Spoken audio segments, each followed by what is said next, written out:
Irregular period কি infertility বা সাবফার্টিলিটির কারণ হতে পারে? আজকে আমি doctor Sutapa Sen, gynaecologist and fertility specialist, director সম্পূর্ণ ওমেন কেয়ার অ্যান্ড আইভিএফ, এইটা নিয়ে কিছু বলবো। ইরেগুলার পিরিয়ড নিয়ে অনেক বাবা মাই তার সন্তানের জন্য খুব বেশি কনসার্ন থাকেন। আবার অনেক সময় হয়তো কারো ইরেগুলার পিরিয়ড ছিল না, নতুন করে ডেভেলপ করেছে, পিরিয়ড হচ্ছে না, অনেক দিন পর হচ্ছে, বা মাঝে মাঝে মাসিকের যে দিনটা তার হয়তো আগেই ফ্রিকুয়েন্টলি হচ্ছে। এগুলো কি চিন্তার কারণ? কিছু ক্ষেত্রে চিন্তা আছে, কিছু ক্ষেত্রে হয়তো নেই।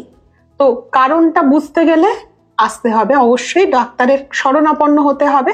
কিন্তু আমি একটা নাটশেলে বোঝানোর চেষ্টা করছি যে কি কি কারণে ইরেগুলার পিরিয়ড হয় এবং সেইগুলো কিভাবে আপনাদের কনসিভ করার চেষ্টাটাকে প্রভাবিত করতে পারে।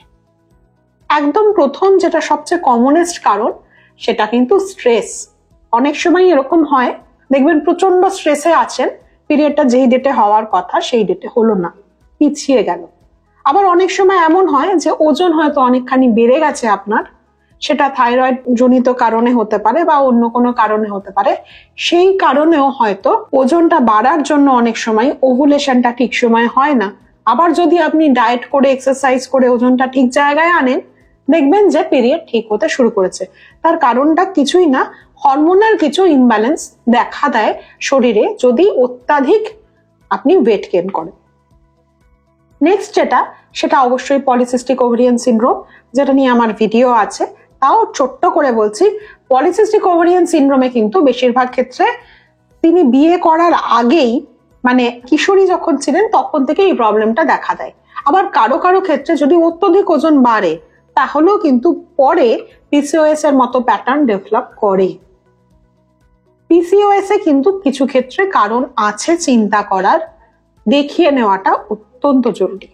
কারণ এমন হতেই পারে যে আপনি হয়তো নিজেদের মতন করে চেষ্টা করে যাচ্ছেন, ইরেগুলার পিরিয়ড খেয়াল করছেন না, দুটোই হতে পারে। কনসিভ হয়ে গেল, তার জন্য যে প্রয়োজনীয় কেয়ার আপনি নিলেন না, সেটাতেও অসুবিধা হতে পারে। আবার কনসিভ করতে প্রচুর সময় লেগে গেল, এতটাই সময় লেগে গেল যে আস্তে আস্তে ওভারিয়ান রিজার্ভটা আর অত ভালো রইল না বা উসাইড কোয়ালিটি ভালো রইল না, সেরকম জায়গায় পৌঁছে যেতে পারে। তাহলে আমি তিনটে বললাম, প্রথমে হচ্ছে বললাম স্ট্রেস, দেন বললাম ওজন বেড়ে যাওয়া, দেন বললাম পিসিওএস।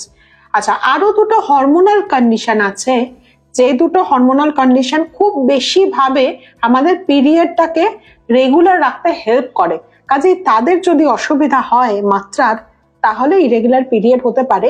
এবং এগুলো অ্যাকচুয়ালি পিরিয়ডটাকে ইরেগুলার করে, ওভুলেশনটাকে অনিয়মিত করে। কাজেই ইনডাইরেক্টলি এইগুলোই ফার্টিলিটির কম হওয়ারও কারণ। সেই দুটো হরমোন হচ্ছে থাইরয়েড হরমোন, টিএসএইচ দিয়ে যেটাকে আমরা মাপি, আর আরেকটা হচ্ছে প্রোল্যাকটিন হরমোন।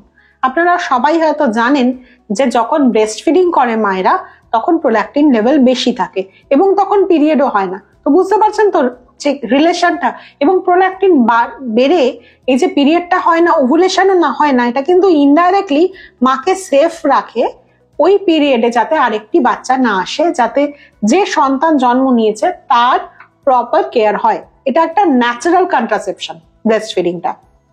তাই সেটার জন্য যে হরমোনটা দায়ী, প্রোল্যাকটিন হরমোন, সেই হরমোনটা কিন্তু এই ব্রেস্ট ফিডিং ছাড়াও অন্যান্য অনেক ক্ষেত্রে বাড়ে। সেটারও একটা কারণ কিন্তু স্ট্রেস হতে পারে, কিছু মেডিসিন হতে পারে, এমনকি পিটুইটারিতে মাইক্রো অ্যাডেনোমাও হতে পারে। তো বুঝতে পারছেন, একটা ছোট্ট জিনিসের কিন্তু একটা দীর্ঘ ব্যাকগ্রাউন্ড থাকতে পারে। সেই কারণেই টেস্ট করানো এবং ডাক্তারবাবুর কাছে আসা প্রয়োজন। আর আরেকটা লাস্ট বলে যেটা শেষ করব, সেটা হচ্ছে যাদের ধরুন আস্তে আস্তে এমএইচ কমে যাচ্ছে, তাদের ক্ষেত্রেও কিন্তু ইরেগুলার পিরিয়ড হতে পারে। এবং এটা জানবেন, অনেকের কিন্তু প্রিম্যাচিওর মেনোপজও হয়, যদিও কম, সেই সংখ্যাটা খুবই কম, কিন্তু প্রিম্যাচিওর মেনোপজ হয়। তাদের ক্ষেত্রে কিন্তু আগে প্রিম্যাচিওর ওভারিয়ান ফেলিয়ার হয়, অর্থাৎ পিরিয়ডটা ঠিকঠাক সময় হয় না, ওভুলেশনটা ঠিকঠাক সময় হয় না, এবং এই ইরেগুলার পিরিয়ডটাই হয়তো প্রথম কারণ তাকে বোঝানোর যে কিছু একটা সামথিং সামওয়্যার ইজ অ্যাবনর্মাল। তো কাজেই ইরেগুলার পিরিয়ডকে খুব লাইটলি না নিয়ে যারা কনসিভ করার প্ল্যানিং করছেন, তারা অবশ্যই একজন ফার্টিলিটি স্পেশালিস্টের কাছে, যদি সম্ভব না হয় একজন গাইনোকোলজিস্টের কাছে আসুন, দেখান, ট্রিটমেন্ট করান, জিনিসটা বুঝুন কেন এরকম হচ্ছে এবং সেটা সলিউশন কি। আশা করি তাতে আপনার ভবিষ্যতের যে স্বপ্ন সন্তান ধারণে সেটা খুব তাড়াতাড়ি সফল হবে। ধন্যবাদ।